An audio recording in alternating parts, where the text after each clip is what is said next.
Bien, ingeniero.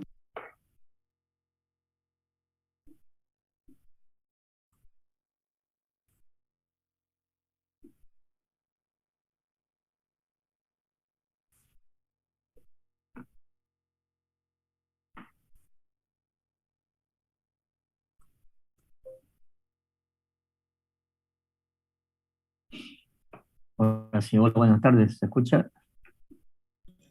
Sí, ingeniero, se Buenas escucha. tardes, ingeniero. ¿Se escucha? Se escucha bien.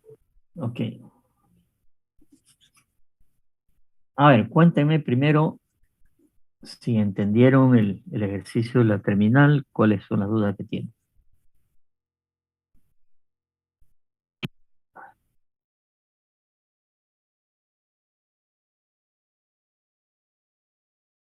Deberían haber intentado hacer el ejercicio, por lo menos ese ejercicio.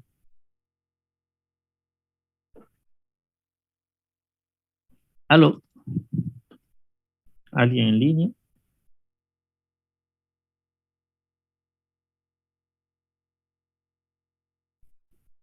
Me dieron una Pregunto. consulta, Sí, sí. de acuerdo al ejemplo ese de la terminal, tenemos que también sacar el cálculo del BAN y el TIR. Claro. ¿No les mostré acaso el baño del té? Nos mostró, digamos, en el Excel, ¿no? Pero ya calculado, quería saber si nos podría indicar la fórmula, digamos, ¿no? A ver, veámoslo. ¿Dónde está el archivo de la terminal? Ok. Ahora el proyecto.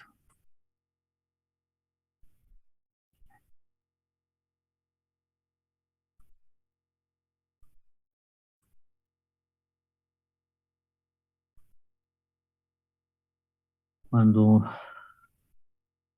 nosotros vamos a la evaluación, inversiones, territorio, ingreso, estructura financiera, resultado, flujo de caja. Cuando llegamos al flujo de caja, ¿sí? El flujo de caja final es este de aquí, ¿sí? Fíjense que es donde está inversiones, capital, valor residual, etcétera, ¿no? ¿Cierto? Y aquí hay una fórmula. Esta fórmula, voy a poner aquí al lado, es igual, dice TIR de la B18 a la K18.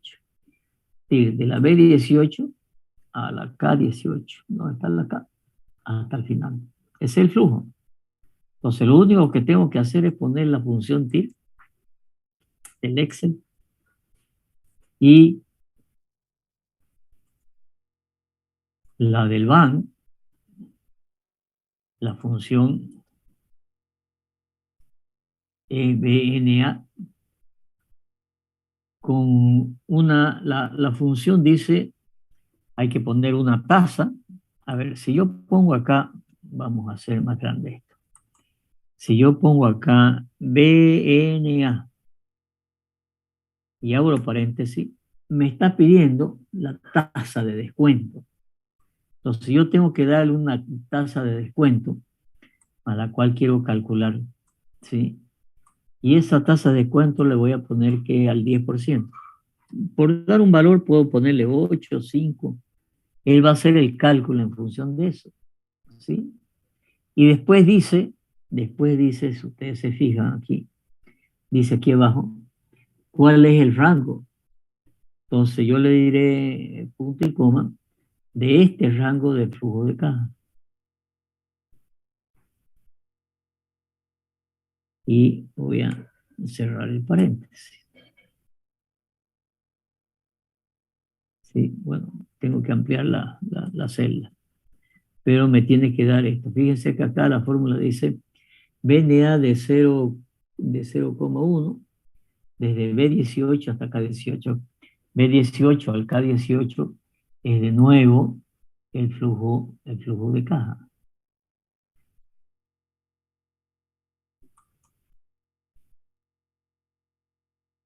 de un momentito que están ingresando. Yo les voy a pedir que entren temprano, ¿eh? O sea, que entren a horario a la clase, ¿sí? Son las 10 y siguen entrando alumnos. Y yo tengo que estar aceptando alumnos y explicando la cosa. Así que va a pasar un cierto tiempo y ya yo ya no voy a admitir a nadie, digamos, porque no puedo estar distrayéndome. Sí.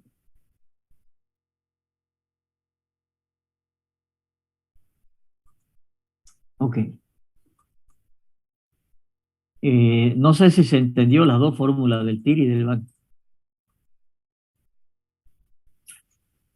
¿Esa era la Sí, pregunta? solamente teníamos que poner entonces el Excel nomás nos va a botar la fórmula, perdón, tenemos que Sí, colocar solamente en el Excel la fórmula y el rango nomás, ¿no? Ya lo así, calcula.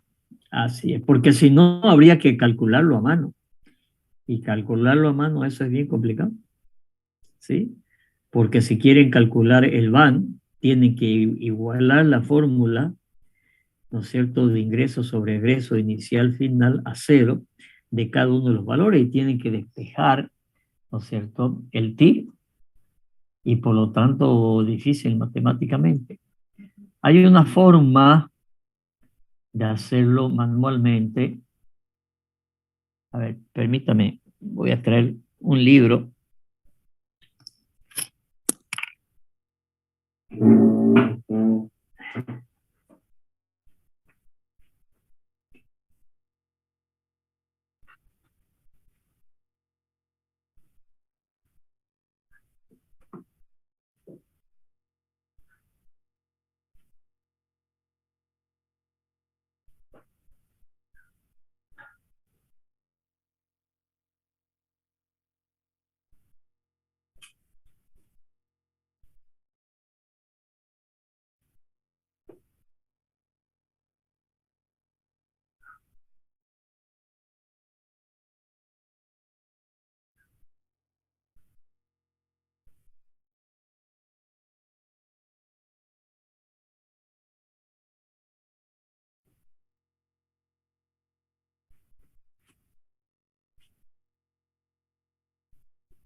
¿Dónde está el libro?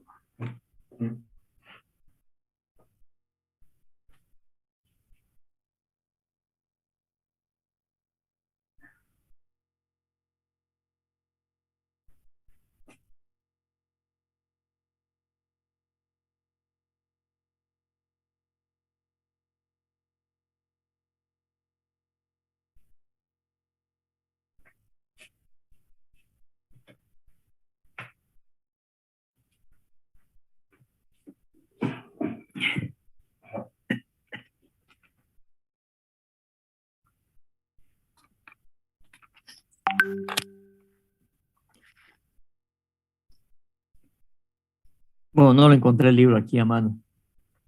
Está en la otra biblioteca. No está por aquí. A ver, lo voy a buscar después y les voy a copiar un par de hojas de ese libro, donde ese libro muestra una forma por aproximación de encontrar esos valores sin tener que recurrir al Excel. Pero bueno, ustedes lo van a hacer con Excel, ¿no es cierto? Y no van a tener problemas. ¿Alguna otra pregunta? ¿O no lo han mirado? ¿Ah? Más preguntas sobre este tema. Van a tener que hacer un ejercicio como este.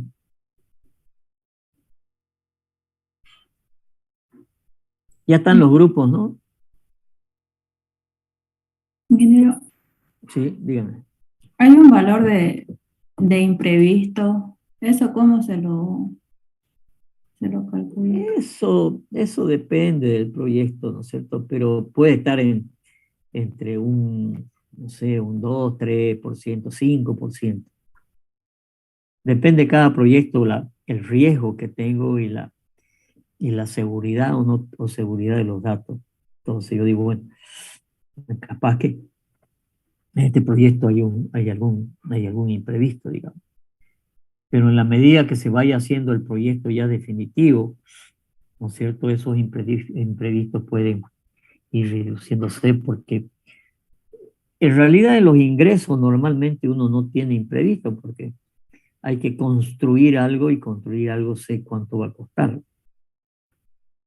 Sin embargo, en los egresos, en el tiempo, ¿no es cierto? Y en los ingresos sobre todo, en los ingresos no tengo una seguridad de cuánto voy a tener que gastar por alguna razón.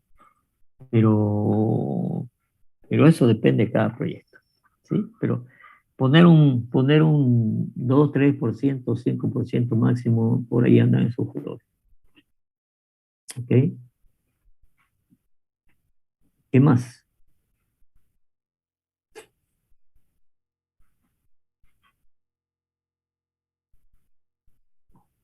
¿Hay más preguntas? A ver, me pasaron al final todos los grupos, ¿sí? Porque yo seguía viendo ahí que no tengo grupo, que tengo grupo, que veniste conmigo, que dan todos los grupos conformados.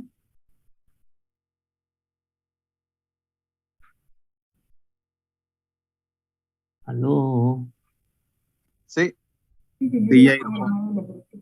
ya están cerrados los grupos. ¿Y tienen el listado de cada grupo? ingeniero. A ver, pásamelo. ¿Cuántos grupos se hicieron al final?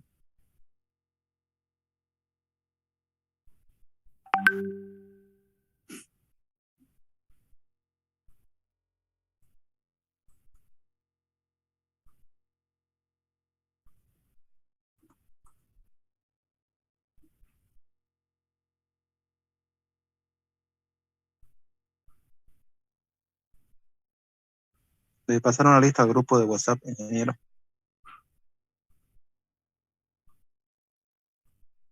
¿Por qué no puedo abrir mi WhatsApp?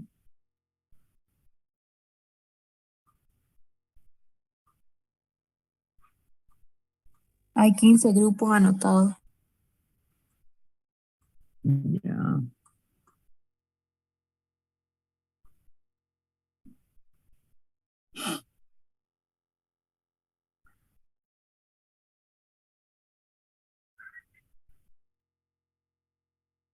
¿Lo pasaron al grupo? Es ese enlace, ingeniero. Ah, el enlace. Sí.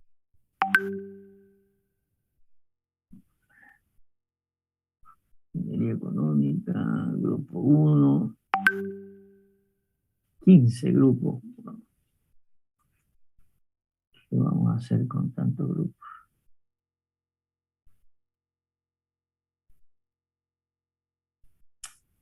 Creo que solo son 14, ¿no?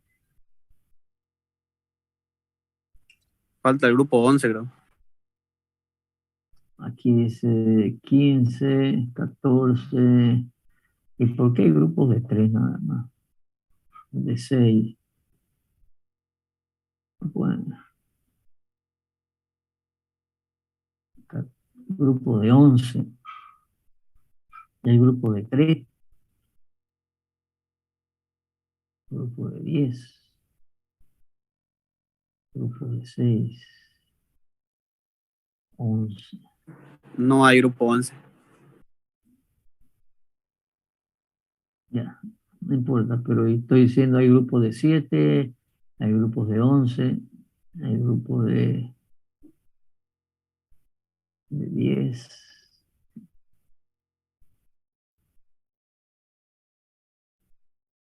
grupo de 10,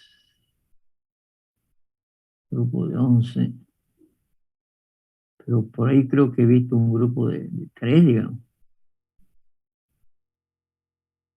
Aquí hay un grupo de 3 personas. Y aquí hay un grupo de... El grupo 5 son de 6 integrantes, ingeniero, también.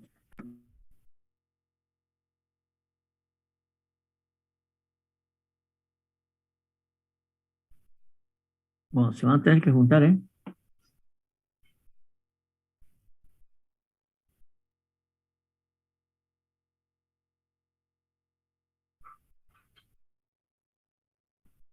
Ya lo voy a ver después con detalle. Ok.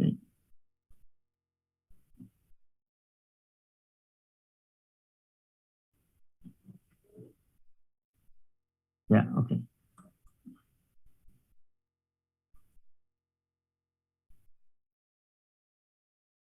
Entonces estamos después lo veo con detalle. ¿Sí? Ingeniero, ese grupo está mal. Hay algunos que ya se han salido de ese grupo de 3. Bueno, ¿qué quieren que haga yo? ¿Que adivine? Yo no puedo estar adivinando, pues, ¿no?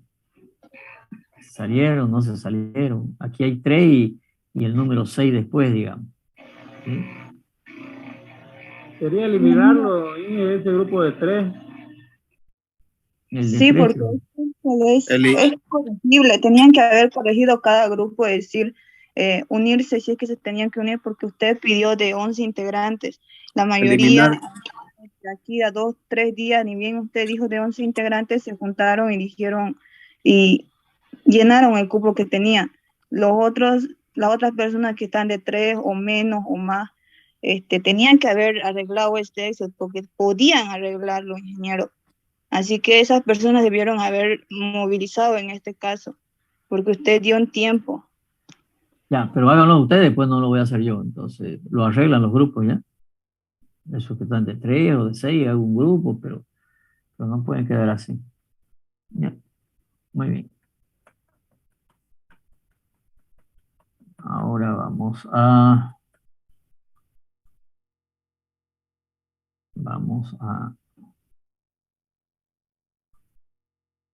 en este documento que estábamos viendo, recuerdan este documento que estábamos viendo, ¿no? ¿Hasta dónde llegamos? Vimos planificación, vimos formulación de proyectos. ¿Hasta dónde llegamos? No lo anoté. ¿Recuerdan? No recuerdo. No recuerdan el documento. Hasta estructura financiera, ingeniero. Hasta vimos preinversión, vimos perfil, todo esto vimos, idea, perfil, todo esto vimos. Sí, eso ya vimos un poco más abajo. Ya, ¿qué es el perfil?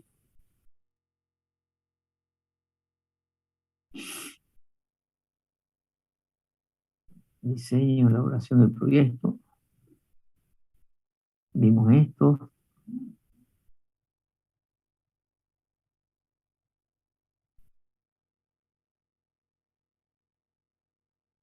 En realidad esto, a ver, esto le voy a explicar de nuevo. ¿Por qué es importante tenerlo en cuenta? Cuando nosotros hablamos de hacer un estudio de demanda, que normalmente no lo hacemos nosotros, no lo hace el economista. Pero es importante después cuando voy a hacer análisis de sensibilidad, ¿sí? Tener en cuenta algunos temas globales porque influyen en la economía del proyecto.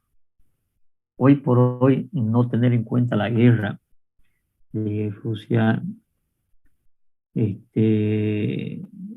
con Ucrania, no tener en cuenta algunos aspectos importantes del proyecto, ¿sí? Entonces, hay que hacer este análisis de la economía global. Yo en este documento que ya lo armé hace algún tiempo, hablaba de la tasa de desempleo, hablaba de el incremento del desempleo, el índice al a los productos en China, que empezó a subir. Hoy los productos de China también están subiendo porque hay una falta de contenedores de transporte, ¿no es cierto? Que solamente ese tema está haciendo subir algunos precios. Nuestros vecinos hay que tenerlos en cuenta, pues Brasil sobre todo, que es un gigante, ¿no es cierto? Entonces, economía boliviana está en coma. A mayo se desploma el 7,93, pero esto era una noticia antigua. Entonces, yo creo que ustedes tienen que empezar a analizar cuando hablamos de ingeniería económica, empezamos a analizar algunos temas de economía del país. Entonces, yo les voy a dar una tarea para la próxima clase.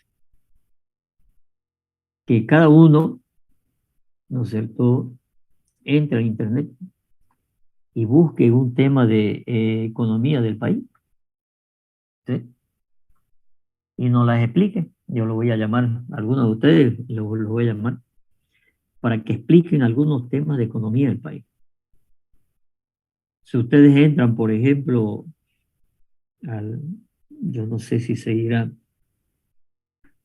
pero en el Deber todos los martes salía una sección económica.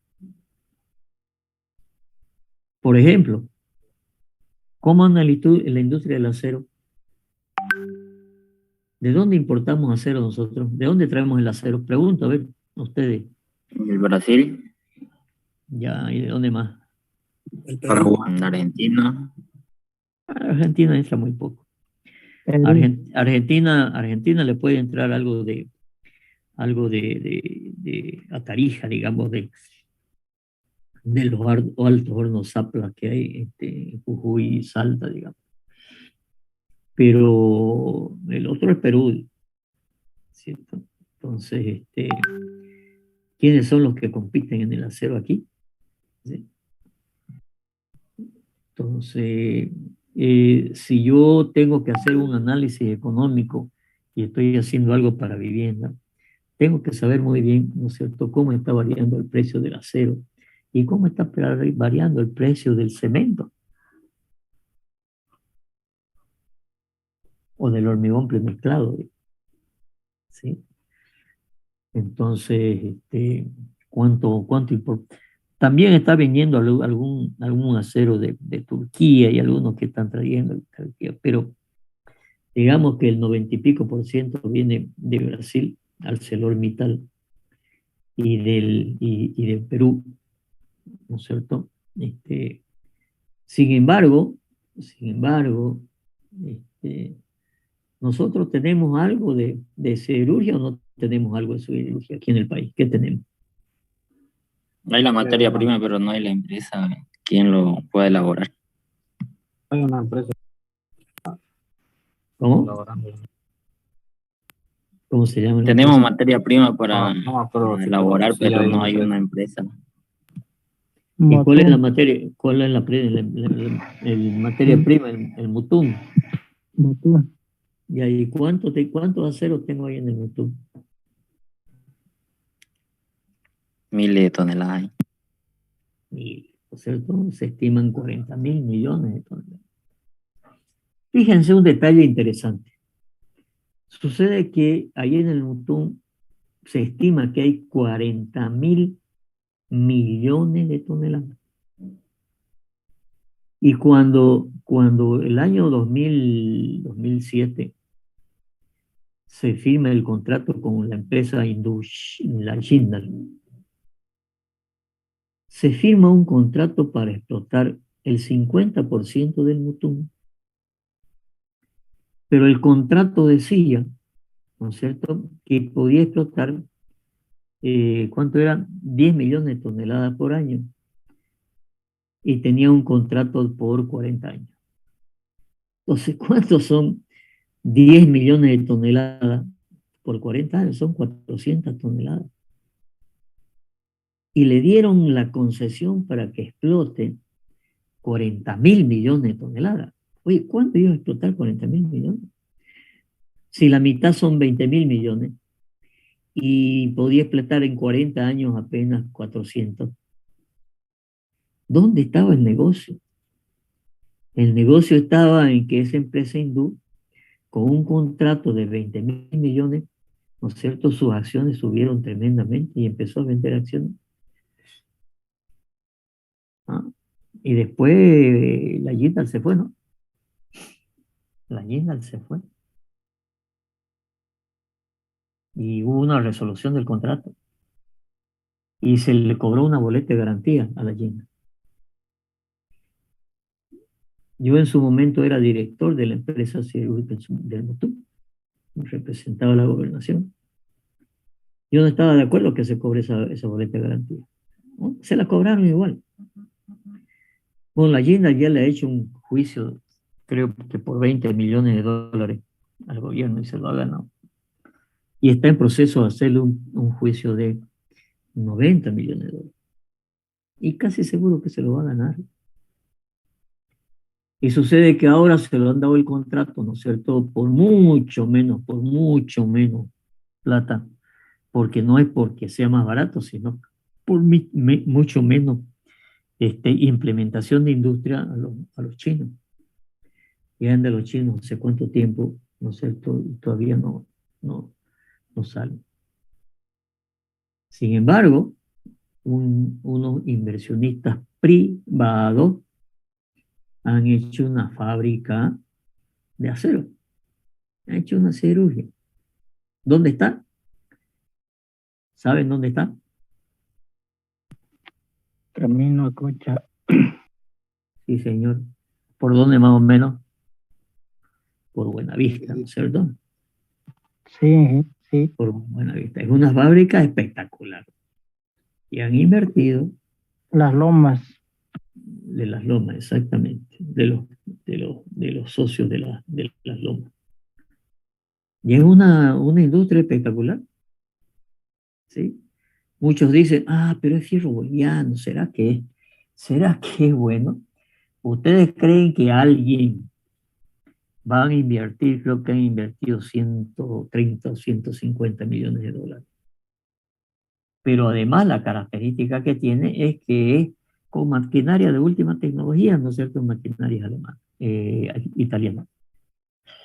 Y por lo tanto, es tecnología mejor, ¿no es cierto?, de las muchas cirugías que hay a la vuelta, ¿no es cierto?, que son tecnologías ya hace muchos años. Entonces, es una buena tecnología, es un buen acero, cumple las condiciones de calidad. Yo he ido unas 3 veces allá, ¿sí? He visto todos los ensayos de laboratorio que se hacen, como permanentemente desde la fábrica salen cierta cantidad de acero automáticamente al laboratorio y se le hace los ensayos de tracción, los ensayos de la rugosidad, los ensayos de densidad, o sea, todos los ensayos se los hace en forma permanente. Entonces, una buena industria, ¿sí? Una buena industria. Obviamente, si nosotros pensamos a nivel internacional, ArcelorMittal, ¿no es cierto?, prácticamente se ha comprado casi todas las cirugías del mundo. En Brasil ya no se puede comprar más cirugía porque teóricamente ha llegado al 60%, porque si no, a partir del 60% se puede, la ley le establece que puede ser monopolio, pero en todo el mundo anda comprando fábricas de acero. Y aquí tenemos una fábrica de acero, que en principio lo estaba haciendo con palanquilla. ¿Qué es palanquilla? Palanquilla es unas barras de acero de como de 15 por 15 centímetros que las importa de Brasil, las Lomas las importa, y con eso metían, ¿no es cierto?, a los gordos para hacer las barras de acero. Hoy ya instalaron la parte, ¿no es cierto?, de hacer de chatarra. Yo he visto allá, pero cerros de, por ejemplo, garrafa vieja. Entonces ya está haciendo industria del acero a partir de todo el proceso de fundir chatarra. Hay una ley que prohíbe la exportación de chatarra. Sin embargo, hay mucho contrabando de chatarra hacia Brasil o hacia Perú. Porque es cotizada esa chatarra como para hacer acero. Entonces, hoy Las Lomas, ¿no es cierto?, hace no sé qué porcentaje hará de acero con chatarra. Bolivia debe estar consumiendo alrededor de 400.000 toneladas de acero por año, que eso quiere decir que Santa Cruz debe estar fácil consumiendo la tercera parte, y esa planta de Las Lomas, ¿no es cierto?, tiene una capacidad de 200.000 toneladas. Y el día de mañana que esté el Mutum, no se van a hacer competencia porque todavía hay 200.000 toneladas, ¿no es cierto?, que hay que cubrirla, ¿sí? Y por ahora, ¿no es cierto?, Las Lomas está haciendo solamente fierro corrugado para la construcción, no está haciendo perfil. Y el día de mañana posiblemente amplíe para los otros temas, ¿no es cierto? Pero fíjense cómo la mayoría de ustedes no sabía que había una industria de acero y está en Bolivia, está en Santa Cruz, ¿no es cierto? Está aquí a no sé, 90 kilómetros. Entonces es hora que ustedes empiecen a hablar de economía, de inflación, de proyecciones de demanda, de cuánto cuesta el acero, de cuánto cuesta el hormigón, cuál es la inflación anual, el gobierno dice que no hay inflación, cuando tiene que sacar números, digamos, ¿sí? Pero cuando tiene que pagar, ¿no es cierto?, para pagar el doble aguinaldo y embromarlo a los privados, dice, no, hemos crecido al tanto, ¿no es cierto? Entonces, ¿qué de verdad? ¿Dónde puedo conseguir información económica? ¿Dónde? A ver, dígame. ¿Tienen idea ustedes dónde pueden conseguir información económica? En internet. Ya, pero ¿dónde irían? Internet es el mecanismo. Pero ¿qué buscarían? ¿Hay alguna institución que me dé información? El Ministerio de Economía y Finanzas, puede. No le van a dar información, es difícil. Difícil. Ministerio de Economía y Finanzas, capaz que haya información de los presupuestos de las instituciones públicas, pero información estadística de precios, ¿no es cierto? Difícil. La CAINCO sería ingeniero. La CAINCO y CADEX. La CADEX sobre todo, ¿no es cierto? En CADEX van a tener una buena información de a ver qué importamos y de dónde importamos y cuánto de acero importamos, ¿sí? Para tener idea. A ver, yo hice la siguiente correlación.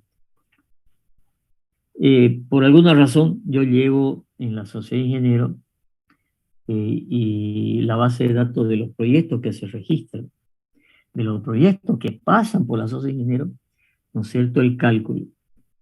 Y la estadística me dice que más o menos se construyen, o por lo menos pasan por la sociedad de ingenieros, proyectos por una cantidad de 1,5 millones de metros cuadrados por año. Eso es lo que pasa por la sociedad. Ahora, yo pregunto, si yo sé la cantidad de metros cuadrados, ¿será que conozco cuántos metros cúbicos de hormigón significa eso? Sí. ¿Cuánto? Si yo tengo 10.000 metros cuadrados de construcción, ¿cuántos metros cúbicos de hormigón voy a consumir? ¿Ah? No tienen idea, ¿no es cierto? ¿Por qué? Porque no tienen experiencia. Yo que ando metido en las supervisiones de obra, ¿no es cierto?, hace tiempo, sí tengo una información que me dice que más o menos el 30% de aquello, o sea, si tengo 10.000 metros cuadrados, voy a tener por 0,3, voy a tener 3.000 metros cúbicos de hormigón. Más o menos voy a consumir 3.000 metros cúbicos de hormigón. ¿Y sé cuánto acero voy a consumir? De nuevo, nuevamente ustedes están mal parqueados. No sé, tú lo dije el primer día de clase. ¿Esta materia en qué semestre está? ¿En quinto? Sí, ingeniero. En quinto, debería estar en noveno, digamos, ¿sí? Donde ustedes sean más maduros y tengan mayor conocimiento de costo, de presupuesto. Eso es lo que estamos haciendo, por ejemplo. De nuevo pensum, estamos llevando a ingeniería legal, ¿no es cierto?, que muchos están haciendo también, o algunos ya la han hecho incluso, porque está en cuarto semestre. Ingeniería legal la estamos llevando a 10º semestre, o 9º en el peor de los casos, y en ingeniería económica, ¿no es cierto?, una materia antes, un semestre antes, y ingeniería de construcción un semestre antes, de tal manera que veamos todo lo que son costos, presupuestos, y después veamos ingeniería económica, y después veamos, ¿no es cierto?, ingeniería legal. Pero bueno, ustedes deberían estar ya viendo hormigones, y obviamente yo tendría que decirle cuántos kilos de acero entra en un metro cúbico de hormigón. Más o menos 100 kilos de acero del hormigón, dentro de un metro cúbico de hormigón. Entonces yo hice un cálculo de decir, si hay 1,5 millones de metros cuadrados, ¿no es cierto?, que por lo menos pasan proyectos por la sociedad de ingenieros, porque es obligación pasarlo por la sociedad de ingenieros. ¿Sí? Quiere decir que el 30% de aquello, de 1.500.000, ¿cuánto me va a dar? Por lo menos me va a dar 400.000, 200 y pico mil. ¿No es cierto? Y de eso yo voy a sacar más o menos cuánto de acero, ¿vale? Y sacaba más o menos entre 30 y 40.000 toneladas. Y sucede que Santa Cruz debe estar consumiendo 200.000 toneladas. ¿Qué me dice eso? Que hay mucha construcción, ¿no es cierto?, informal. ¿Sí? Entonces ya me da un parámetro eso de la construcción informal. Y esos son parámetros que ustedes tienen que ir manejando en economía, porque el día de mañana van a hacer proyectos como los que estamos viendo, como el de la terminal, digamos. Para hacer la terminal, ustedes, vamos a hacer un galpón. ¿Cuánto cuesta un metro cuadrado de galpón? Si no saben, van a tener que ir a preguntarle, ¿no es cierto?, a su tío, a su pariente, que es ingeniero, ¿no es cierto? En algún lado van a tener que sacar cuánto cuesta el metro cuadrado de un tinglado. Si ustedes van a tener que hacer una construcción de un edificio, ¿no es cierto?, de un edificio, tendrán que saber cuánto cuesta, ¿no es cierto?, construir un edificio. Ustedes me dirán, sí, pero hay edificios y edificios. Ya, hay edificios, pero más o menos, ¿no es cierto?, ¿cuánto cuesta el metro cuadrado de construcción? Entonces tendrán que ir a preguntarle a algún ingeniero, a su docente, costo, tendrán que, oye, ingeniero, ¿cuánto cuesta el metro cuadrado de construcción más o menos?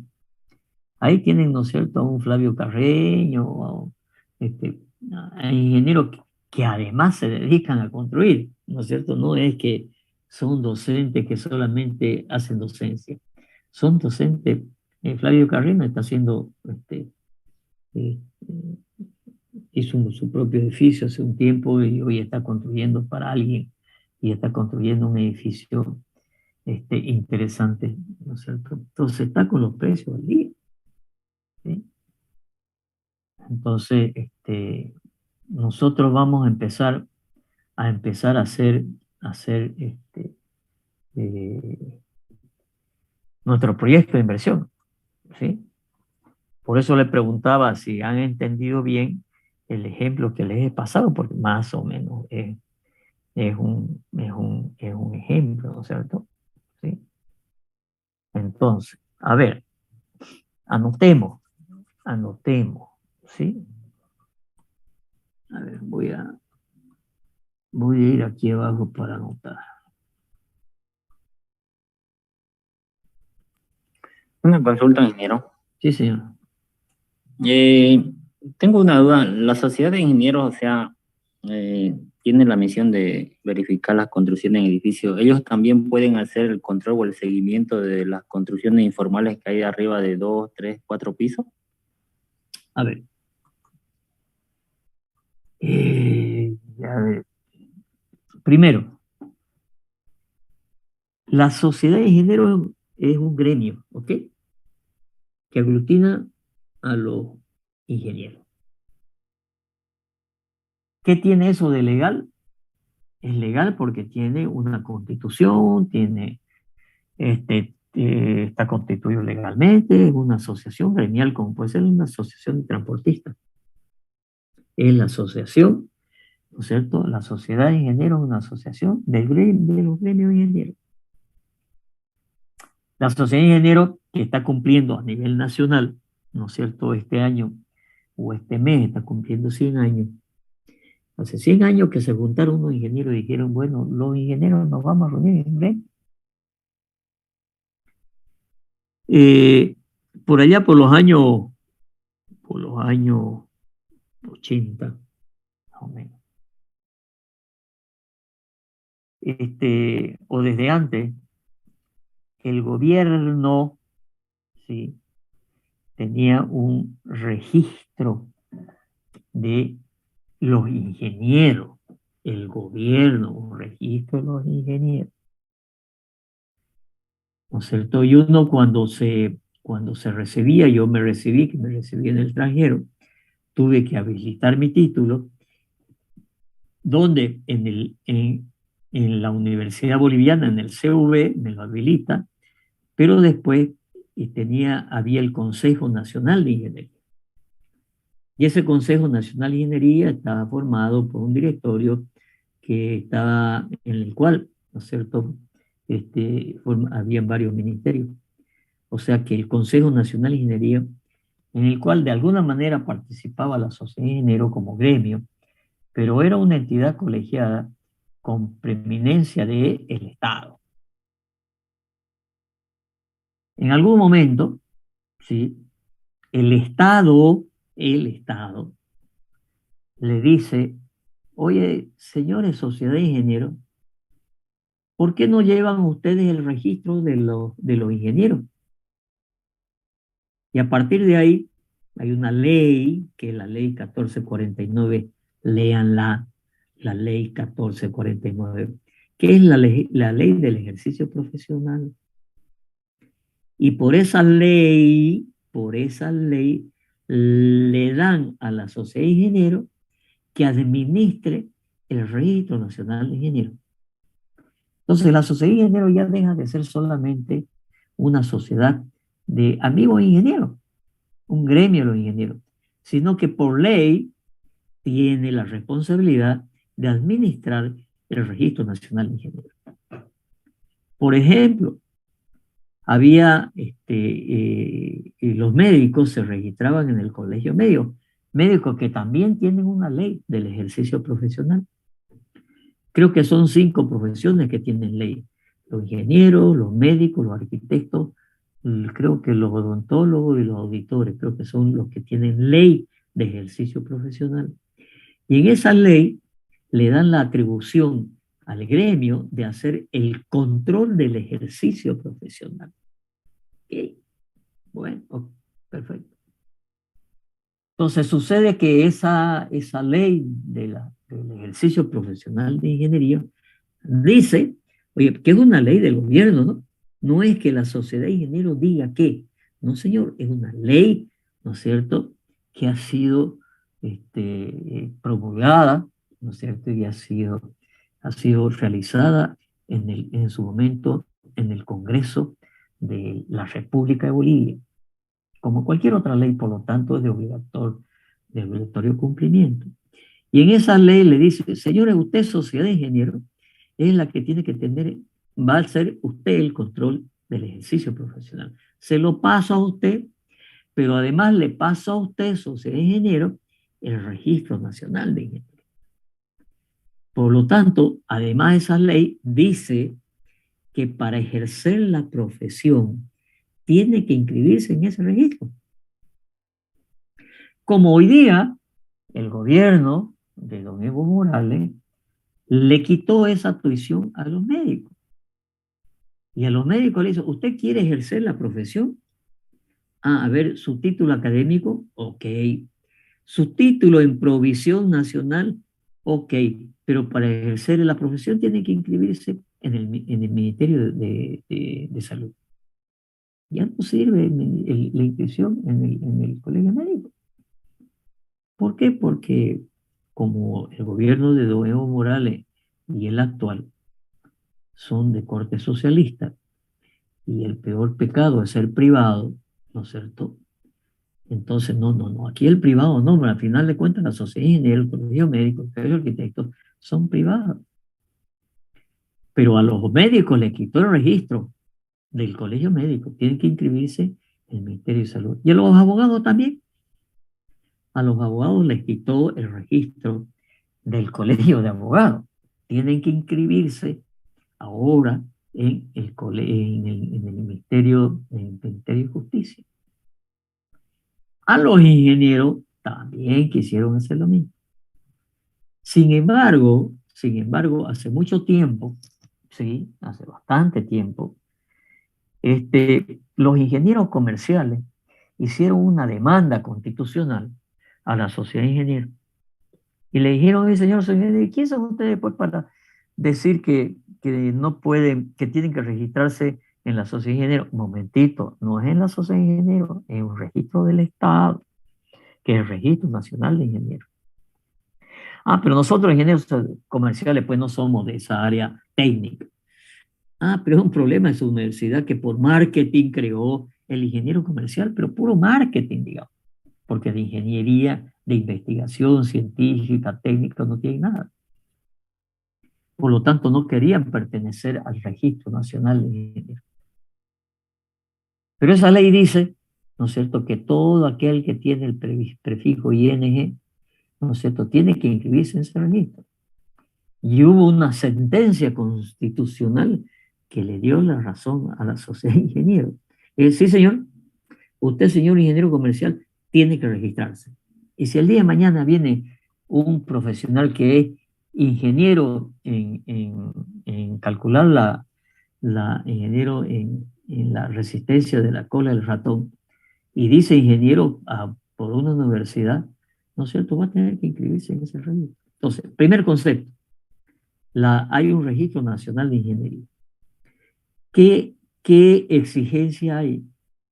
Existe un código de urbanismo y obra. El código de urbanismo y obra dice cómo se deben hacer las construcciones y dice expresamente, ¿no es cierto?, que los proyectos de ingeniería deben pasar primero por la sociedad de ingenieros. ¿Para qué? Para que se haga un visado. Antes, ese visado apenas era un sellito que decía a la sociedad de ingenieros, sí, este es un ingeniero que está registrado en el Colegio Nacional, en el Registro Nacional de Ingenieros. Más nada. Después se hizo un código de urbanismo y obra que se hizo en los años 80. Perdón, un código del hormigón que se hizo en los años 80, ¿sí?, que se llamado el CBH 87. Y ahí decía, en ese código aprobado por resolución ministerial, decía que había que pasar por la sociedad de ingenieros a hacer un visado. ¿Y qué consistía ese visado? Decía que es ingeniero, más nada. Los proyectos de arquitectura también pasan por el colegio de arquitectos. ¿Y qué dice el colegio de arquitectos? Este es un señor arquitecto, más nada. Pero después del Málaga, el edificio que se cayó aquí, un momentito, ¿no es cierto? Entonces, por otra parte, antes en la alcaldía, ¿no es cierto?, presentaban los proyectos de arquitectura y los proyectos de ingeniería, nadie de la Bolivia. Y yo les voy a decir, a mí me costó, porque a mí me costó más de 20 años, porque yo quizás más de 20 o 30 años, he sido representante de la Sociedad de Ingenieros en ese código de obra que se reúne teóricamente para analizar el código de urbanismo y obra. Ojo, el código de urbanismo y obra son 3 tomos que tienen cerca de 1000 artículos. Entonces ahí analizamos la ciudad, la planificación de la ciudad, los retiros, las alturas, bueno, todo lo que se refiere a la construcción de la ciudad. Y me costó más de 20 años poder que sea obligatorio que los proyectos de ingeniería pasen, ¿no es cierto?, por la sociedad de ingenieros con el visado para que pasen a la alcaldía. Y la alcaldía con ese visado. ¿Qué es el visado hoy día? El visado hoy día es el cumplimiento de las normas. ¿Cuál norma? Nadie quería cumplir las normas CBH 87, porque también hace unos 15 años hicimos una revolución, ¿no es cierto? Yo era vicepresidente del Colegio de Ingenieros Civiles a nivel nacional. Hicimos una revolución de que ya no queríamos tener una norma de ascendencia europea, sino americana. ¿Por qué? Porque todos los países a la vuelta tienen su norma, ¿no es cierto?, deducida de la norma americana. ¿Okay? Excepto Brasil, que tiene su propia norma. Por eso y otras razones más propusimos la modificación de la norma. Hicimos la modificación de la norma, la sometimos a todo el país con INORCA, que es el Instituto Boliviano de Normalización. Pero hubo un grupo de ingenieros de La Paz que se opusieron y hablaron hasta con el presidente para que no se instaure esa nueva norma. Sin embargo, nosotros en Santa Cruz, ¿no es cierto?, lo pusimos obligatorio esa nueva norma en el Código de Urbanismo y Obra. Entonces, contestando su pregunta, la sociedad de ingenieros no puede ir a una obra a controlar la calidad. Esa es obligación de la alcaldía. La alcaldía, el Código de Urbanismo y Obra dice que la alcaldía tiene que ir por lo menos, mínimo 3 veces a una obra. Cuando empieza, para darle la orden de poder construir, al medio y al final para darle la orden que se llama de habítese. Ok, acá está el proyecto, usted construyó con respecto al proyecto, ¿no es cierto? Ahora yo le doy, ¿no es cierto? Ok, puede ya habitar. Pero sabemos que las construcciones, ¿no es cierto?, son ilegales. Muchas construcciones. ¿Qué estamos haciendo? Yo he presentado un proyecto la semana pasada en la Sociedad de Ingenieros, que nosotros como Sociedad de Ingenieros, por lo menos, nos vamos a recorrer la ciudad y vamos a decir, esta obra no tiene cartel de obra, porque el Código de Urbanismo y Obra dice que es obligatorio tener un cartel de obra. Y ustedes vayan a la obra, hay un cartel, no sé si el 1% tiene el cartel de obra. Y obviamente ese cartel de obra dice quién construye, quién supervisa, qué ingeniero calculó, qué ingeniero hizo el cálculo estructural, el hidráulico, el sanitario, etc. Y el Código de Urbanismo y Obra exige que exista una supervisión, exige que exista un director de obra. Entonces por ahí vamos a atacar el tema, ¿no es cierto? Y el día de mañana, no sé, podemos entrar un poquito más a ver, ¿no es cierto?, que se cumplan lo que dice el Código de Obra, de que adentro de la obra esté el director de obra, esté el supervisor, esté el fiscal, estén los ensayos de laboratorio, eso dice el Código de Obra. Y la alcaldía no tiene la más mínima capacidad para controlar eso. Mínima. Y muchas veces ha llegado la alcaldía, ¿no es cierto?, más a extorsionar a una empresa constructora, decir, no, usted no tiene esto, ¿no es cierto?, le vamos, ¿no es cierto?, a cancelar la obra, le vamos a poder, ¿no es cierto?, prohibido seguir construyendo, clausurada. No sé si responde a su pregunta. Ingeniero, respecto a lo que mencionaba de los permisos y todo, Creo que sí, la parte de lo que es la administración, de lo que es la fiscalización, de que las alcaldías hagan el control de ello, lo que más reina dentro de ello es la corrupción. No hace mucho, un amigo que estaba construyendo, justamente se hizo todos los trámites, no tenía los permisos correspondientes, pero la irresponsabilidad de él no fue poner el cartel, la parte de afuera.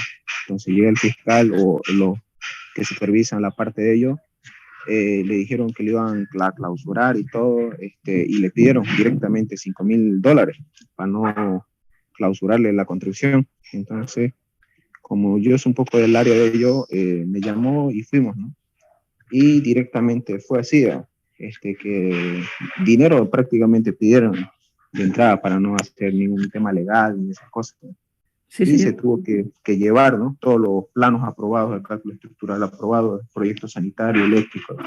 Estaba todo en norma. Lo que no se hizo fue poner el letrero prácticamente. Sí, señor. Tiene toda la razón. Y no es el primero que lo dice. Por eso digo, no tiene la más mínima capacidad y muchas veces lo que llegan es extorsionar. ¿Sí? Pero si nosotros recorremos la ciudad y leemos el Código de Urbanismo y Obra, el Código de Urbanismo y Obra dice que es obligación del municipio hacer el control de la construcción. Nosotros hemos planteado hace años, y yo hice un proyecto hace años, que el control de la construcción lo haga una entidad sin fines de lucro, formado por la Sociedad de Ingenieros, el Colegio de Arquitectos y la Cámara de la Construcción. Siempre nos dice, sí, qué excelente idea, buenísima la idea, sí, claro, ¿no es cierto? Pero cuando llega el momento, ¿no es cierto?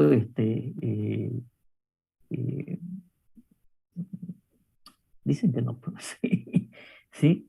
Esa comisión permanente del Código de Urbanismo y Obra, tuvimos una reunión en noviembre, diciembre, no nos llamaron más. Y en esa comisión permanente establecida por ley, dice que está formada por la dirección de proyecto, por un representante de la parte jurídica de la alcaldía, un representante de la parte económica de la alcaldía, un representante de la parte administrativa de la alcaldía, pero además un representante de la Sociedad de Ingenieros, un representante del Colegio de Arquitectos y un representante de la Cámara de la Construcción. O sea que los gremios estamos representados ahí, ¿sí? Y somos los que de alguna manera tratamos de cuidar, ¿no es cierto?, que no se hagan cosas complicadas, pero el Código de Urbanismo y Obra, creo que tenemos unos 100 artículos hace más de 2 años que están ahí para modificarse, y no se modifican porque no convocan a reunión. Y después de convocar a reunión a nosotros, ¿no es cierto?, tienen que ir al Consejo Municipal, y ustedes saben lo que es el Consejo Municipal. No se pelea técnicamente, sino políticamente. ¿Cómo le puedo hacer daño al otro, ¿no es cierto?, y oponerme a lo que haga el uno, el oficialismo, a la oposición al oficialismo? Y por lo tanto, ¿cuánto tardamos en hacer el último Código de Urbanismo y Obra? 7 años. 7 años discutiendo. Después, ¿no es cierto? Bueno, tardaríamos unos 4 o 5 años después. Un señor X, funcionario de alto rango, la alcaldía se lo guardó 1 año en su escritorio del Código de Urbanismo y Obra. ¿Por qué? Por interés. Se lo guardó 1 año. ¿Sí? Y lo aprobamos en el 2014, hicimos una modificación en el 2015, pero hay que hacer un montón de modificaciones porque la ciudad crece y hay que hacer modificaciones en el Código de Urbanismo y Obra.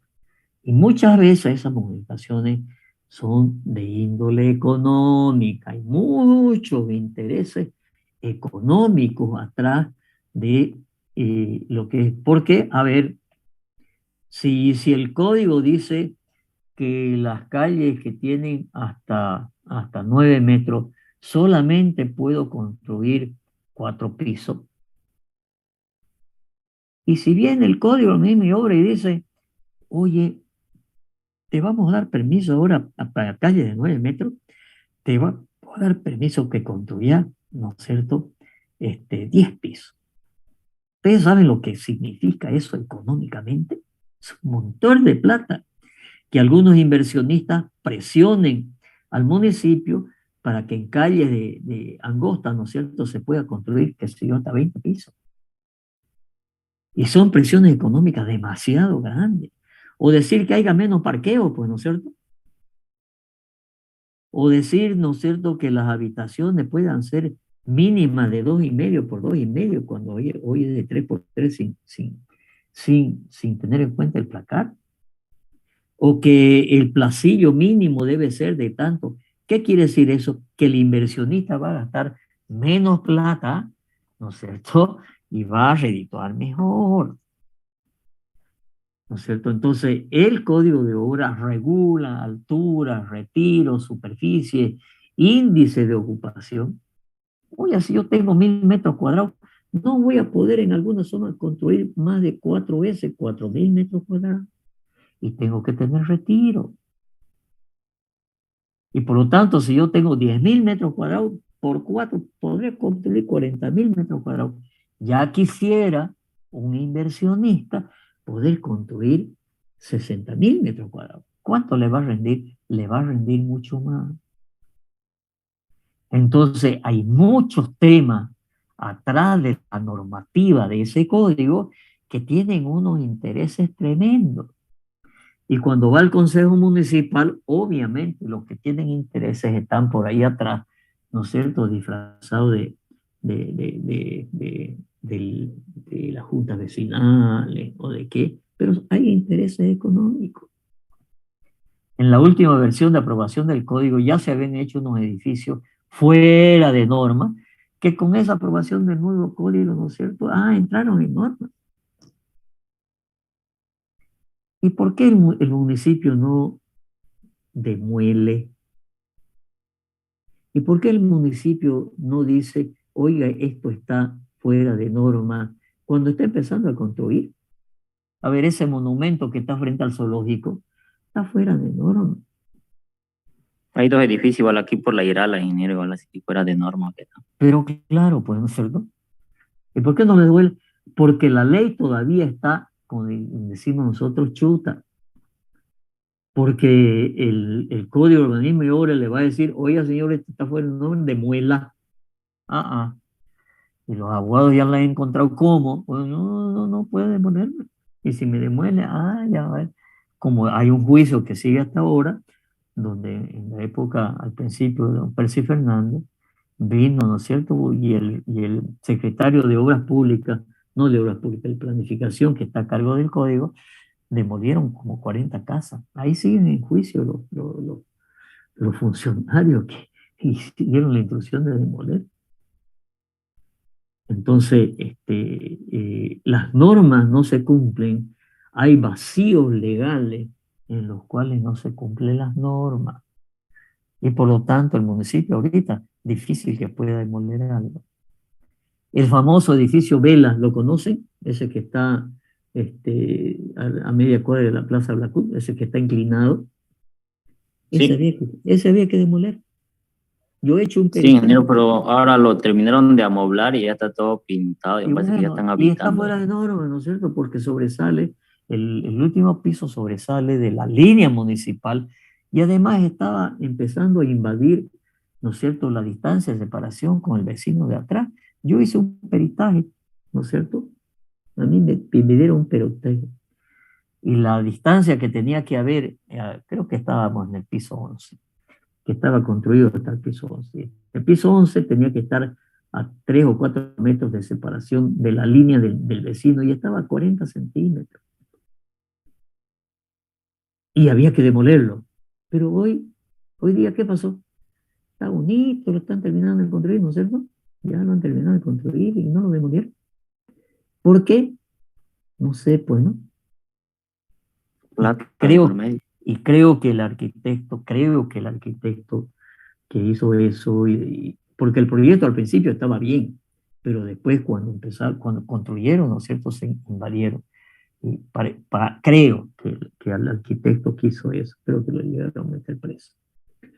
Pero fíjense cómo es el tema. Entonces, fíjense que ustedes van a hacer un proyecto económico, financiero, de un edificio. ¿Sí? Y van a tener que mover las normas de construcción, digamos.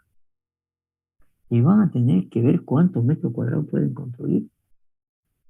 Y van a buscar qué es lo que se aconseja, que haya un arquitecto que sepa de arquitectura y aprovechar hasta el último metro cuadrado. ¿Sí? Y no hacer unos proyectos muy bonitos, ¿no es cierto?, que le comen mucho espacio, y eso es plata. ¿Sí? La pelea por los parqueos, por ejemplo, ¿cuántos parqueos tienen que ser?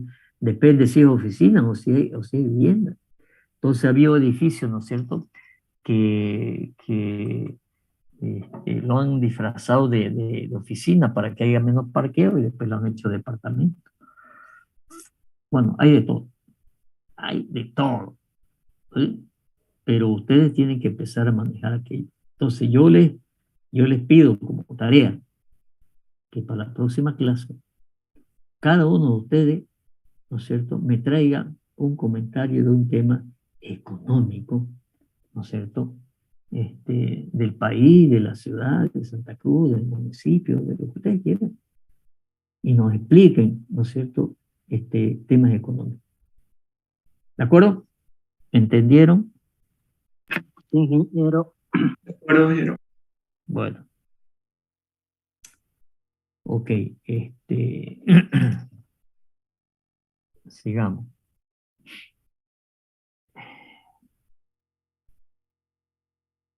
Yo les voy a mostrar algo. O sea, lo que yo quiero es armar los grupos y decirle a cada grupo qué va a hacer, digamos, para que vaya trabajando.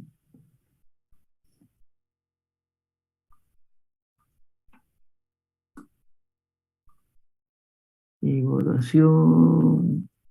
Yo he dado un curso de evaluación económica financiera para proyectos inmobiliarios, ¿sí?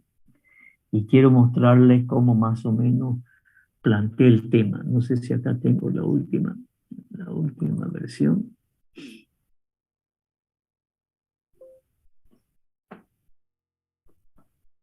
No, este es el curso. ¿Dónde está el ejercicio? Curso, vivienda, edificio.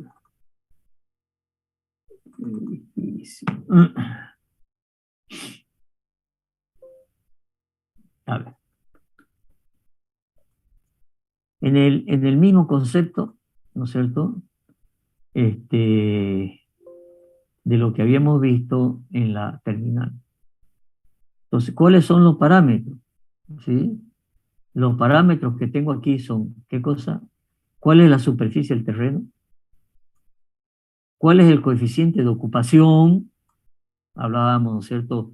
Hay algunas zonas que por alguna razón se puede llegar a 6, pero 3,5, 4.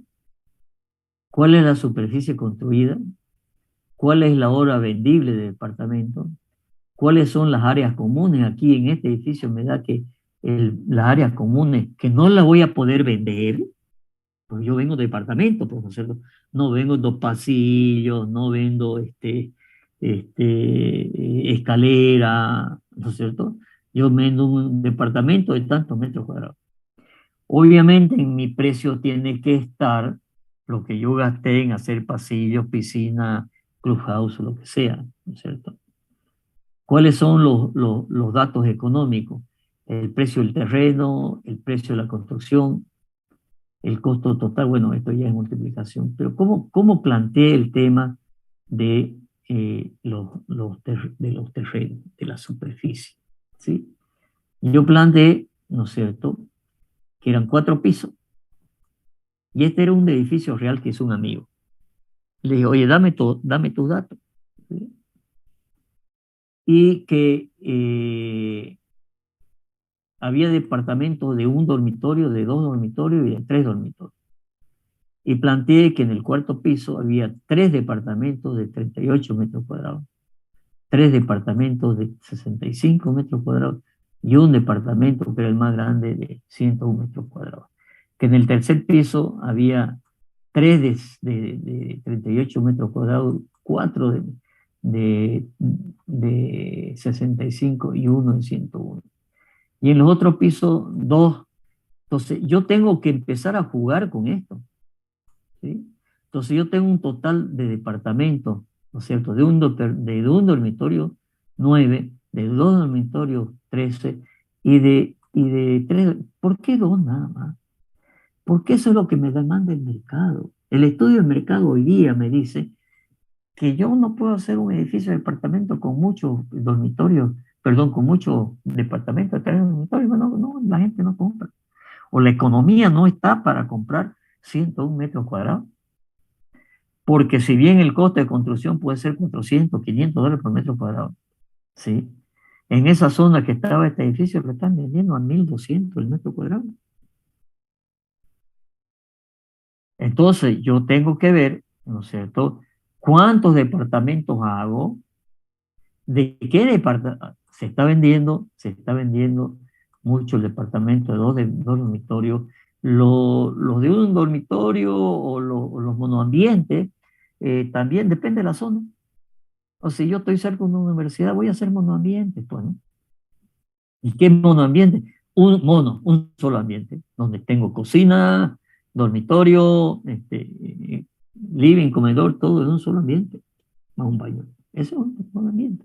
Capaz que dividirlo con una mampara del dormitorio, la cama, digamos, ¿sí? Entonces, si yo estoy en una universidad, cerca de una universidad, seguro que voy a hacer dormitorio de 2 dormitorios o capaz de 1 o monoambiente. Entonces, ese es el planteamiento que yo hice. Y por lo tanto, ¿no es cierto?, tengo 24 departamentos, ¿sí? ¿Cuántos metros cuadrados, ¿no es cierto?, tienen por departamento? Entonces, ya yo tengo que multiplicar 38 por 3, 38 por 3, 38 por 2, 38, y acá tendré, ¿no es cierto?, los metros cuadrados, ¿no es cierto? Y en total tendré 1.389 metros cuadrados, ¿sí? Sin área de recepción. Entonces, estos 1.800 son áreas vendibles, ¿sí?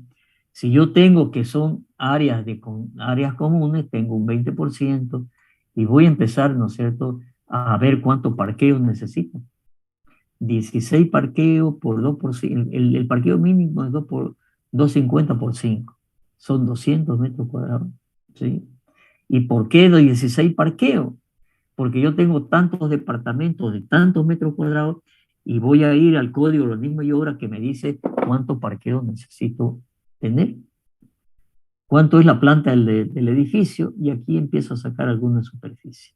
Y después digo, precio por departamento, ¿a cómo lo voy a vender? ¿No es cierto? Y estos son unos datos que yo voy a decir, voy a vender a tanto, que multiplicado por la superficie me va a dar un cierto valor. Entonces, un valor base de análisis es de tanto, ¿sí? Y los tres tipos de departamentos. Y después tengo que decir cómo los voy a vender. Y aquí viene la futurología, ¿no es cierto? Que yo digo, bueno, yo quiero este proyecto terminarlo en 5 años, pues, ¿no es cierto? Ah, pero sucede que yo voy a vender en preventa. ¿Cuánto voy a vender en preventa? Y aquí voy a hacer mi análisis. Voy a decir que voy a vender un departamento, ¿no es cierto?, de un dormitorio en preventa el primer año, mientras estoy construyendo ese micrófono, por favor. Después voy a decir que en el tercer año, ya cuando terminé, ¿no es cierto?, alguien me compra en preventa. Y después, ¿cuáles son las proyecciones de las ventas? Entonces, yo solamente he considerado aquí que en preventa, mientras construyo, voy a vender 2 departamentos. Y más nada. ¿Sí? Y después voy a decir cuáles son mis proyecciones de venta. En el año 1 voy a vender un departamento aquí, otro departamento aquí, 2 aquí, 2 aquí, ¿no es cierto? Aquí voy a vender 3 en el segundo año, 4 en el tercer año, etcétera. Y voy a tener que tener total, ¿no es cierto?, de los departamentos que tengo. Pero ahora tengo que conjuncionarlo esto con las ventas, para saber cuáles son mis ingresos, ¿no es cierto? En el futuro. Entonces, y los ingresos por venta. Los ingresos por venta, ¿no es cierto? Pero primero, los ingresos por preventa. Ah, pero sucede que cuando es por preventa, yo tengo que disminuir el precio, porque así nomás es, ¿no es cierto? Yo consigo más barato. Ah, ya, le voy a poner que me tienen que dar una cuota de ¿cuánto? Del 10%. Ya. Entonces, 10% sobre el costo de los departamentos, ¿no es cierto? Me va a dar un cierto valor. Y aquí veo, ¿no es cierto?, los porcentajes de preventa. ¿Qué es lo que estoy haciendo? A esta proyección de preventa le estoy poniendo plata, ¿sí? Después ingresos por venta. A esta proyección que yo he dicho que voy a tratar de vender estos departamentos con esta proyección, ¿sí? Y por lo tanto, ¿no es cierto?, voy a tener los ingresos por venta. Pero después, cuando termine de construir, ¿no es cierto?, yo tengo que decirle a los que le di por preventa, ¿no es cierto?, oye, el saldo del departamento por preventa, ¿no es cierto?, que le di a 2 años. Ahora páguenmelo, pues, ¿no es cierto? Y aquí tengo los ingresos. Por lo tanto, ya tengo el flujo de los ingresos. Y después, ¿qué tengo que tener? Lo mismo que vimos, ¿no es cierto? Tenemos que tener cuánto me cuesta el terreno, cuánto me cuesta la construcción, maquinaria, equipo, más o menos lo mismo para hacer la empresa, ¿sí? Inversiones en maquinaria, inversiones en maquinaria y equipo, ¿sí? De la empresa inmobiliaria, no de la empresa constructora. Yo voy a pagar a una empresa constructora, ¿no es cierto?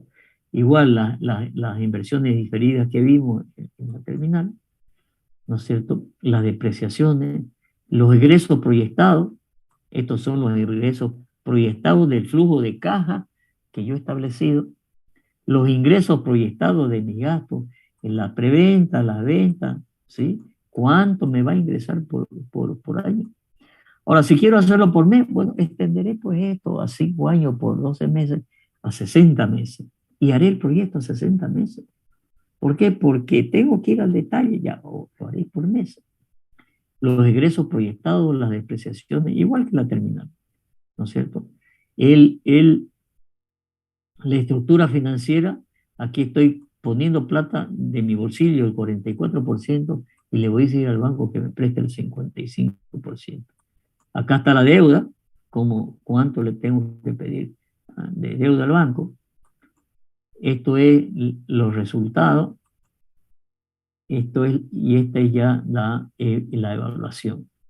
Y acá tengo, ¿no es cierto?, la TIC y el banco. ¿Ok? ¿Estamos? Sí, prácticamente lo mismo. ¿Sí? Lo que hay que ver es toda esta parte, ¿no es cierto?, de cómo voy a armar yo, ¿no es cierto?, mi proyecto.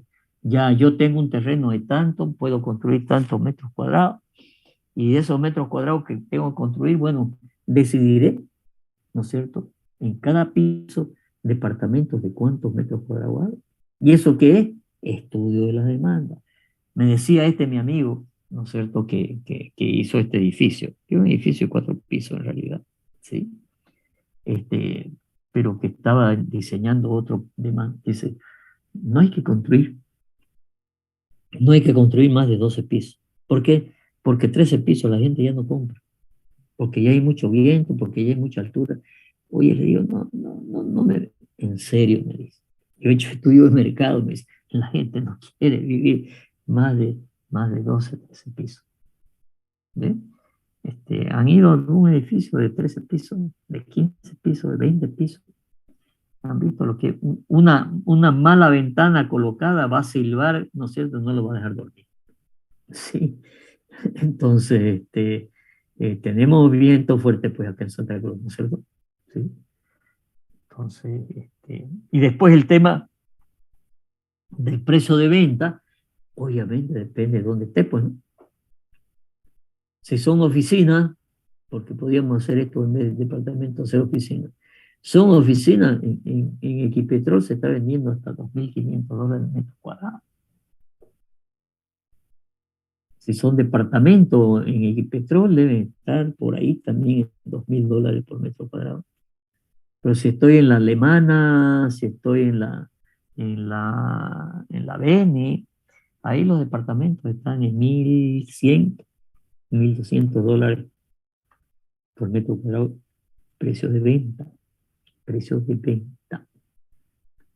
¿sí? Y yo tendré que considerar el precio es decir, los costos, lo que a mí me cuesta, y meterlo en estos formularios para hacer un análisis entre ingreso y egreso, y hacerle flujo y sacar el PIB y ver si es rentable o no es rentable. ¿Se entiende? Sí, una consulta, ingeniero. Ya está definido, digamos, por zona, cuánto más o menos está costando el precio por metro cuadrado en compras para terrenos sin construir y luego una vez construido. Bueno, ¿eso es estudio de mercado?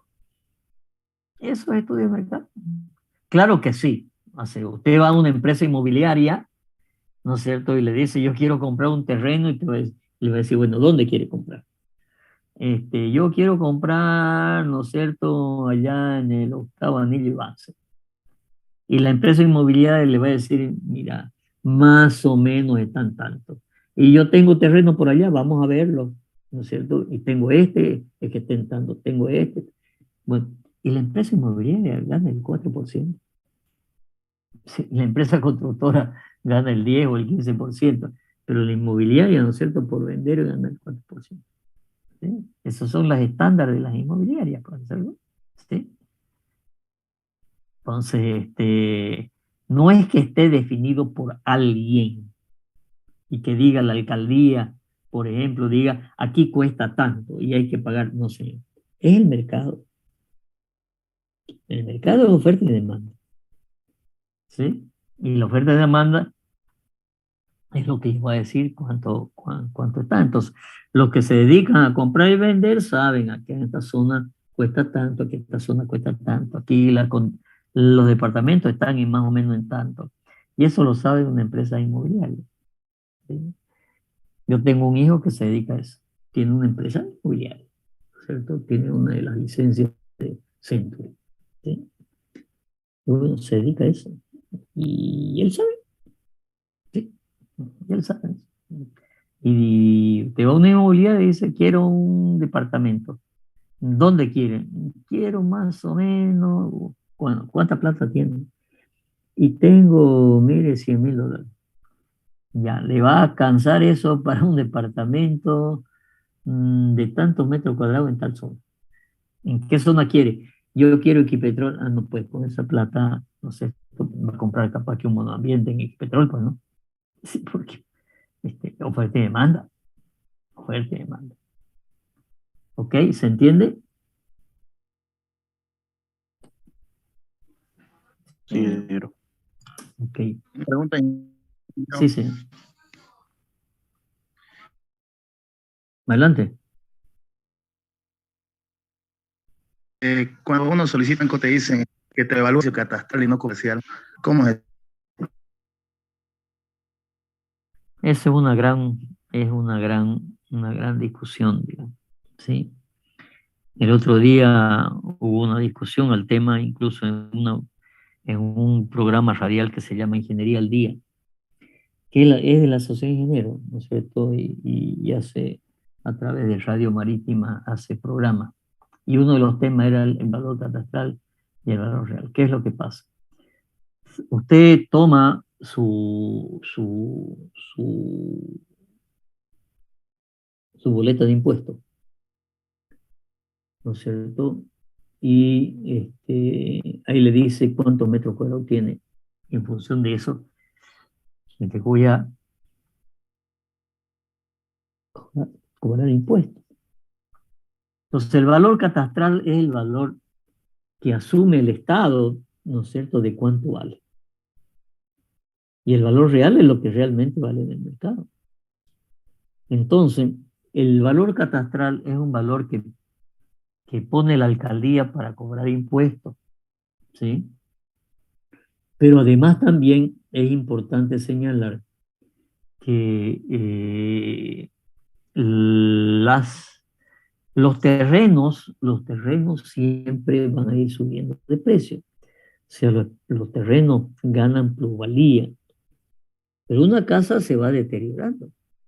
Y por lo tanto, cuando le cobran impuestos, cada año le tienen que reducir el valor imponible. ¿Cuál es el valor imponible? El valor que cree el municipio que le ha puesto y que le va a cobrar, ¿no es cierto?, impuestos de acuerdo a la zona. Ingeniero, una consulta. Si se hacen estudios de mercado para más o menos ver cuánto cuesta cada metro cuadrado, ¿ese estudio de mercado para qué tiempo puede servir? O sea, me refiero, ¿cada qué tiempo puede variar el metro cuadrado, digamos, el valor? Y depende de qué, de la economía. O sea, general. del metro cuadrado de la zona, digamos, cada yo mes entiendo. o por año varía eso. No varía mucho, ¿no es cierto? Pero, por ejemplo, a ver, si yo tenía un terreno, empezando la Avenida Brasil, hace 3, 4 años atrás, valía algo, valía un valor. Pero sucede que ahora se ha hecho el gran centro comercial, ¿no es cierto? Mi terreno pues ya tiene plusvalía, ya vale más. Entonces muchas veces depende que le pueda variar rápidamente por alguna situación como esa. Por ejemplo, ¿qué hacen algunos desarrolladores de urbanización? Hacen una urbanización y le va a decir, ¿y cuánto cuesta la casa? Bueno, la casa le cuesta $100,000. Y la casa de al lado, y después me encuentro con el vecino, ¿no es cierto? Y yo compré esta casa en 100,000. Y el vecino dice, pero yo la compré en 130 y son igualitas. Ah, pues es que yo la compré al principio, ¿no es cierto? Y vos compraste después, y cuando ya estaba parte del barrio hecho, ¿no es cierto? Obviamente, ¿no es cierto?, que va a subir el precio del terreno al lado, o de la casa de al lado. Pero a ver, ¿cuáles son los terrenos más caros? ¿Cuál es la zona más cara? ¿Cuál creen ustedes que es la zona más cara? ¿Ah? No se escucha. El tema de terreno. El tema del terreno. ¿Dónde es más caro? Donde hay más flujo económico. ¿Dónde hay más flujo económico? En los mercados, aeropuertos. Sí. No, al aeropuerto no. La zona norte. Mercado. Entonces, si un terreno en la avenida Alemana, ¿no es cierto?, me cuesta $400 por metro cuadrado, en la Ramada cuesta 700, 800 y hasta 1,000 el metro cuadrado. ¿Por qué? A ver. Lo ubican ustedes, ¿no? El gran centro comercial de ahí de la Brasil que se está inaugurando, ya se ha inaugurado, está por inaugurarse. ¿Lo ubican? Sí, ¿no es cierto? Sí. Lo ubican. Que está antes de llegar a la feria, digamos. ¿Sí? Sucede que los puestos son de, ¿cuánto eran? De 3x4.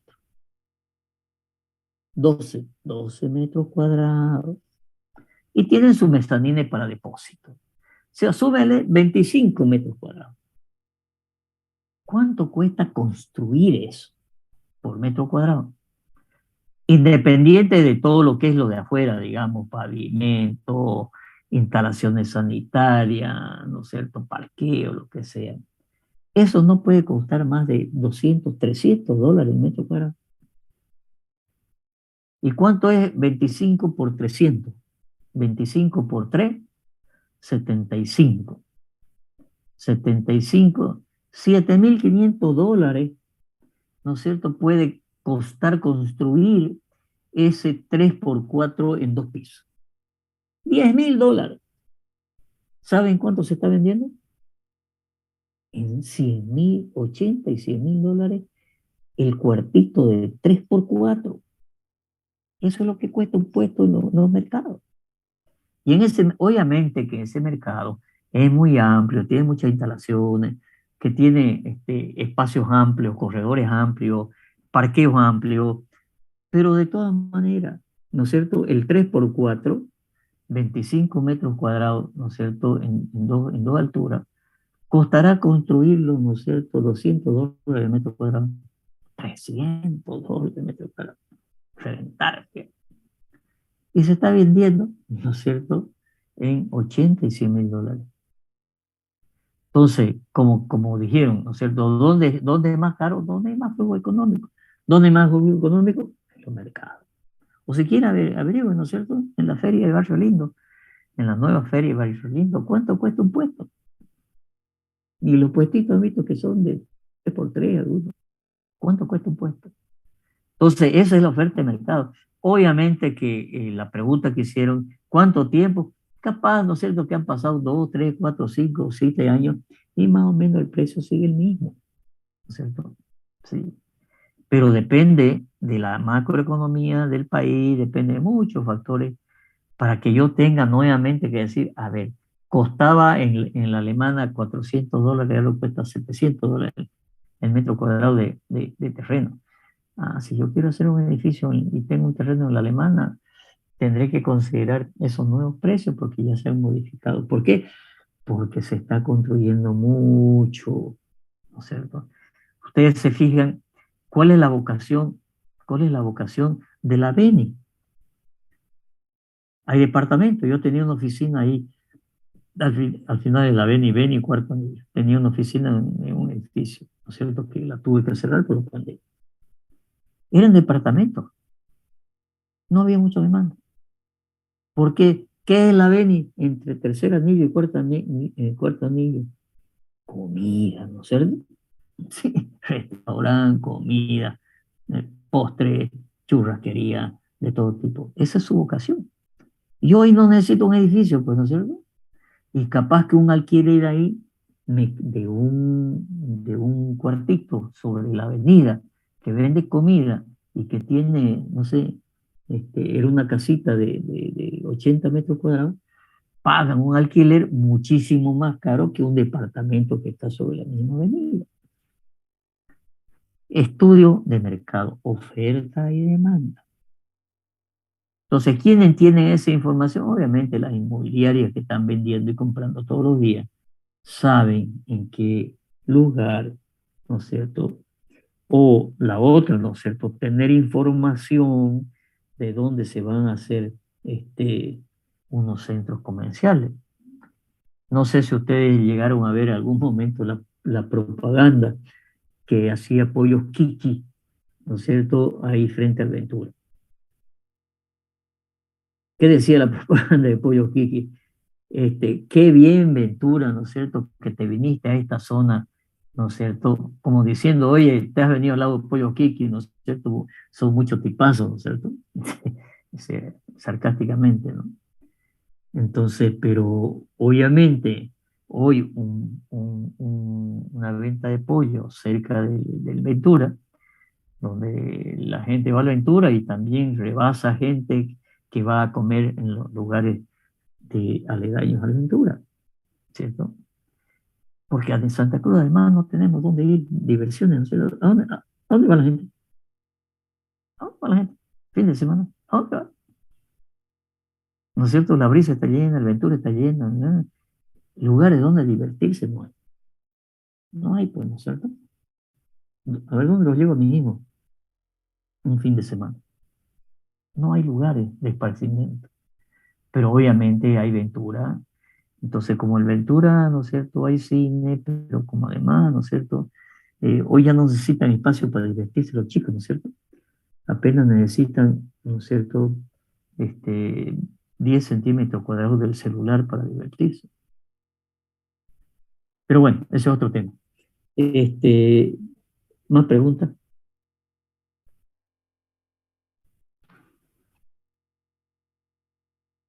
Ingeniero, el área mínima de construcción es 150 metros cuadrados, ¿no? ¿O depende de la ubicación? No. A ver, yo les voy a pasar el código de urbanismo y obra, ¿ok? Les voy a pasar los códigos. Yo te voy a pasar el número del ingeniero, te voy a pasar, pero vos andate mañana nomás. No tenés una materia, ¿o tenés? pero a veces van de viaje tan y mal, ¿no? Compañero, su micrófono. Su micrófono, joven. Clever. Ni una, pues, tiene seminario. Ay, ay, ay, ay.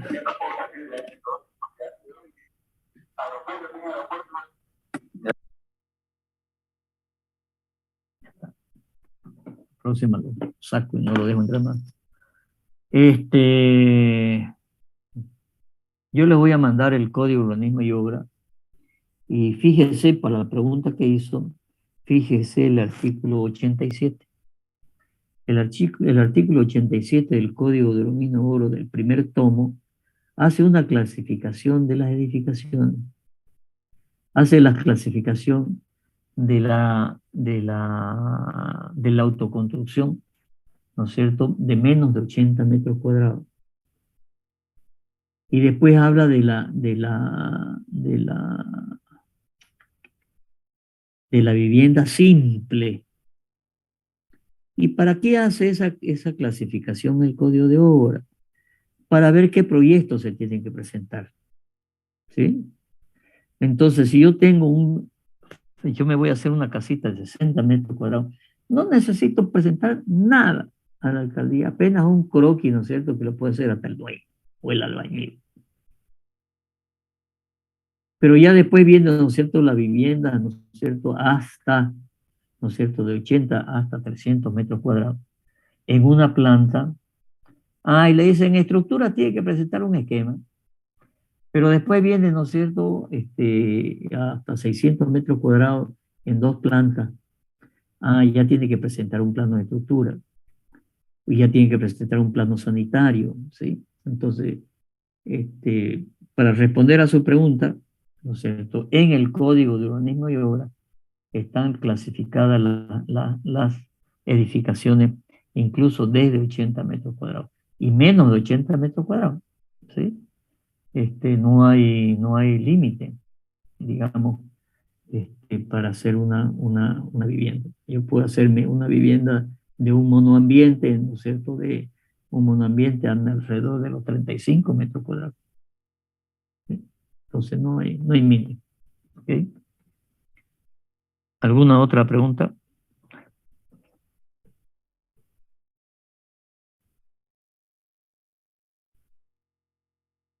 Bueno, le voy a pasar el código de mi hora.